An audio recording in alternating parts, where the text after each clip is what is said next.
Docteur Christophe Kwame, je suis le président du comité exécutif de Civis Côte d'Ivoire, qui est une association d'éducation à la citoyenneté, de promotion des droits de l'homme en Côte d'Ivoire. Alors, Président, quel regard vous jetez sur la composition actuelle de la CEI?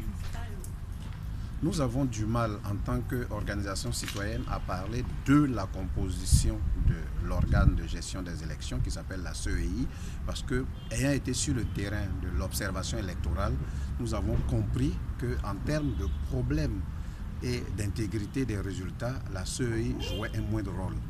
Pour nous, c'est tout le processus électoral qui a un problème, et tout le monde ici en Côte d'Ivoire connaît un peu le problème de 2010 où le bureau et le Conseil constitutionnel ont agi en toute illégalité, mais ça c'est de l'histoire. Pour nous aujourd'hui, nous avons mis en place ce débat, cette conférence débat citoyenne pour que les uns et les autres s'expriment. Nous avons invité ici les partis politiques du pouvoir et de l'opposition qui sont représentés, la communauté internationale, les ONG et les syndicats.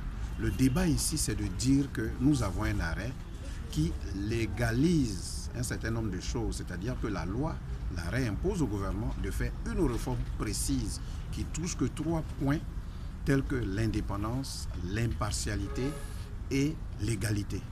Citoyens et participation Civis Côte d'Ivoire pensent que le gouvernement devait aller plus loin à cause de l'émergence en 2020 que nous recherchons, à cause de la paix et à cause de la cohésion sociale.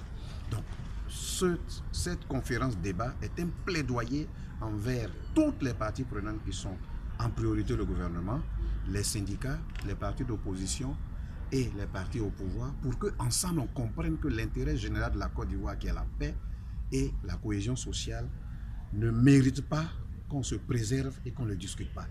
Donc ce débat est ouvert aujourd'hui, 19 février 2019. Le 19 mars, nous serons à Yamoussoukro. Le 19 avril, nous serons à Boissou. Le 19 mai, nous serons à Daloa, pour que toute la communauté nationale citoyenne comprenne que s'il nous va de notre intérêt pour que 2020, on y aille en rigolant. Civis Côte d'Ivoire appartient au groupe de plaidoyers qui s'appelle GEPAT, et notre proposition a été déjà déposée il y a 2 semaines dans le délai. Et là-dedans, nous parlons de la modification du code électoral, l'article 9 qui permet aujourd'hui légalement aux candidats de transporter le bétail électoral. L'article 9, nous voulons absolument qu'il soit modifié. Le découpage électoral, nous avons donné une pléiade de possibilités de le faire. Aujourd'hui, vous savez qu'il est à 80% politique et 20% au développement. Nous, on souhaite qu'il soit inversé, que le découpage électoral soit l'affaire de tous. Nous souhaitons aussi que la Cour suprême ait quelques modifications, ainsi que le Conseil constitutionnel.